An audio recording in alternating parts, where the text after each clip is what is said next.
ఒక చిన్న మెసేజ్ అన్న, నేను అందరికీ ఒక చిన్న మెసేజ్ ఇస్తున్నాను. నేను ఈరోజు కోవిడ్లో ఉదయం అన్న, నేను ఇంట్లో పని చేస్తాను. మా కఫీల్ నాకు జీతం ఇచ్చినారు. మా పని మనిషింది పోయి డబ్బులు పంపించమన్నాడు లెక్క. సరే అని నేను వాడు ఇచ్చిన తర్వాత జీతం తీసుకొని నేను బ్యాంక్కి వెళ్ళాను. బ్యాంక్కి వెళ్ళిన తర్వాత అల్మూజేనిలో బ్యాంక్లో వెళ్తే నా బతాకా ఇచ్చిన తర్వాత వాళ్ళు నాకు ఒక అప్లికేషన్ ఇచ్చినారు. అప్లికేషన్ ఇస్తే ఏంటిది అని అడిగిన వాళ్ళని. అడిగితే నువ్వు ఏడ పని చేస్తావు, నువ్వు ఏం పని చేస్తావు, నీ జీతం ఎంత అని అడిగినారు. నాకు అడిగినప్పుడు నా జీతం అయితే వాళ్ళకి తెలియదు కాబట్టి నేను ఏడ పని చేస్తాను, నా గత ఎంత, నా ఇషారా ఎంత, నా ఇంటి నంబర్ ఎంత అనేది పతాక మీద ఉంటుంది, నీకు తెలియదా అని అడిగినాను. వాళ్ళకి లేదు నువ్వు చెప్పమన్నారు. సరే అని చెప్పినాను. చెప్పిన తర్వాత సరే నా జీతం 130 దినాలు అని చెప్పినాను. సంతకం పెట్టు అప్లికేషన్ మీద అన్నారు.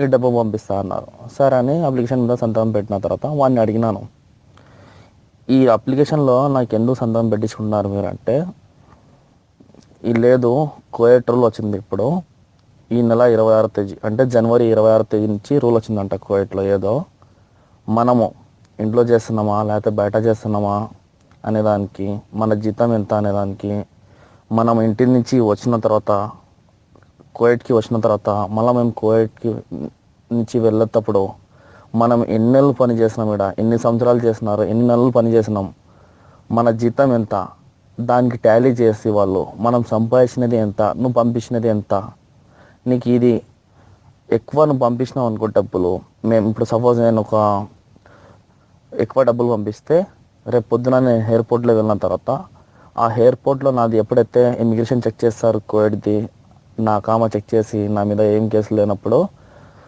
ఆ ప్రాసెస్లో నేను పంపించిన డబ్బులకి నువ్వు ఇంత డబ్బు ఈడ సంపాదించినవుదా, ఈ డబ్బు నీకు ఎట్టా వచ్చిందని అడుగుతారు. అడిగినప్పుడు మనం లెక్కలు చూపించాలి వాళ్ళని.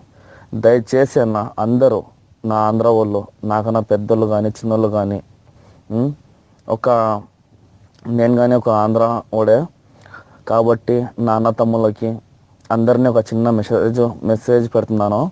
దయచేసి మీ డబ్బు మీరు పంపించుకోండి. సపోజ్ ఇప్పుడు మాకు ఫ్రెండ్స్లు ఉంటారు మన పక్కలో కానీ, లేకపోతే మనకి ఎవరైనా ఫ్రెండ్స్లు ఉంటారో వాళ్ళ దగ్గర సీక్యూరిటీ ఉండదు, లేకపోతే బతాగా ఉండదు వాళ్ళ దగ్గర. వాళ్ళు చెప్తారు నేను పోలేకపోతున్నాను, నువ్వు పంపి ఇంటికి డబ్బులు అని చెప్తారు. అలాంటి డబ్బు మీరు దయచేసి తీసుకోకుండా మీ డబ్బు మీరే పంపించుకోండి. ఒకవేళ మీ ఇంట్లో ఎవరైనా పని మనుషులు ఉన్నారనుకోండి, ఇప్పుడు సపోజ్ పిలిపిని శ్రీలంక, నేపాల్, ఇండోనేషియా ఇలాంటి వాళ్ళు ఉన్నారనుకో, దానికి మీకు లెక్క చూపించే అవసరం ఉండదు కాబట్టి వాళ్ళు మీ మీద అంత యాక్షన్ తీసుకోరు. మన ఆంధ్ర వాళ్ళు ఉన్నారనుకో, ఒకసారి మీ కోడళ్ళకి చెప్పండి దీని గురించి. ఇట్టా పంపిస్తే రేపు పొద్దున ఇంటి దగ్గరికి వెళ్తేప్పుడు నాకు ఇబ్బంది ఉంటుంది.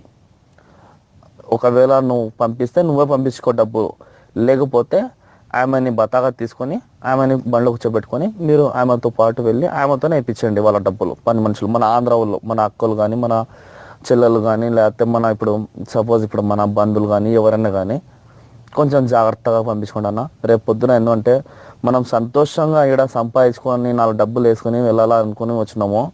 రేపు పొద్దున మనం ఇంటి నుంచి సంపాదించి మనం ఇంటికి వెళ్తేప్పుడు మనకి ఎలాంటి చిక్కులు రాకుండా, మనం ఏం ఇబ్బంది పడకుండా మనం మన ఇళ్ళకి క్షేమంగా చేరాలని నేను మా ఆంధ్ర వాళ్ళని నా మనసు పూర్తిగా నా హృదయం నుంచి ఒక చిన్న మెసేజ్, మీకన్నా చిన్నవాడో పెద్దవాడో నా అన్న తమ్ముళ్ళకి ఒక మెసేజ్ పెడుతున్నాను. నాకు వాళ్ళు ఇచ్చినది ఒక అప్లికేషన్ మీద నేను సంతకం చేసినది ఫోటో కానీ సెండ్ చేస్తున్నాను మీకు. రెండోది వాళ్ళ రూల్స్ ఏమున్నాయనేది ఇంగ్లీష్లో రాసినారు, ప్లస్ అరబీలో కానీ రాసినారు. మా నేషనాలిటీ ఏంటి అనేది దానిలో అన్నీ ఉన్నాయి, దానికి సంబంధించినవి. మీకు చదువు వస్తే వాళ్ళు చదువుకోండి, లేకపోతే మీరు బ్యాంక్లో డబ్బులు కట్టడానికి వెళ్ళినప్పుడు మీకే తెలిసిపోతుంది. కాబట్టి దయచేసి ఇప్పుడు నుంచి మీరు ఎవరు డబ్బులు తీసుకోకుండా మీ డబ్బు మీరే పంపించుకోండి. జాగ్రత్తగా ఉండండి అన్న, అందరు జాగ్రత్తగా ఉండాలా, అందరు జాగ్రత్తగా వెళ్ళాలా క్షేమంగా ఇంటికి. అందరినీ నమస్కారం.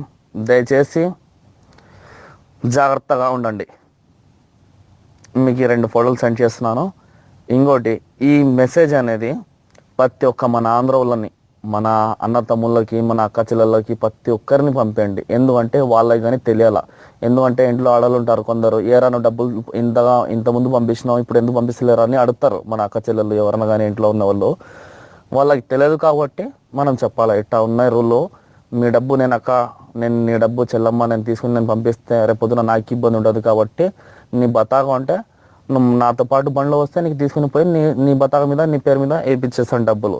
లేకపోతే నీ డబ్బులు వచ్చి మీ కోయడానికి వాళ్ళతో పాటు వాళ్ళ మేడం అయినా వెళ్ళొచ్చు, లేకపోతే వాళ్ళ ఎవరైనా అబ్బాయి ఉంటే కానీ వెళ్ళొచ్చు కోయడల అబ్బాయి. కాబట్టి మీరు మా ఇంట్లో చేసే డ్రైవర్లు, ఇంకోటి బయట చేసేవాళ్ళు కానీ మీరు ఖాదీ మిర్జాల మీద వచ్చినారా, షూ మిర్జాల మీద వచ్చినా కానీ ఇప్పుడు చాలా ఇబ్బంది ఉంటుంది. కాబట్టి డబ్బు అనేది మీ వీసా ఏమి ఉంది, దానిలో మీ జీతం ఎంత ఉన్నది టాలీ చేసి, మీరు ఎన్ని సంవత్సరాలు చేసిన దానికి టాలీ చేసి వాళ్ళు మీ జీతంకి అప్పుడు లెక్కలు చూపించాలన్నాడ.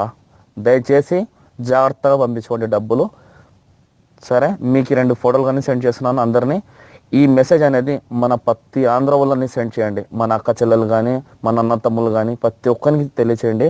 ఈ మెసేజ్ అందరినీ సెండ్ చేయండి, షేర్ చేయండి. సరే, ఓకే, బాయ్.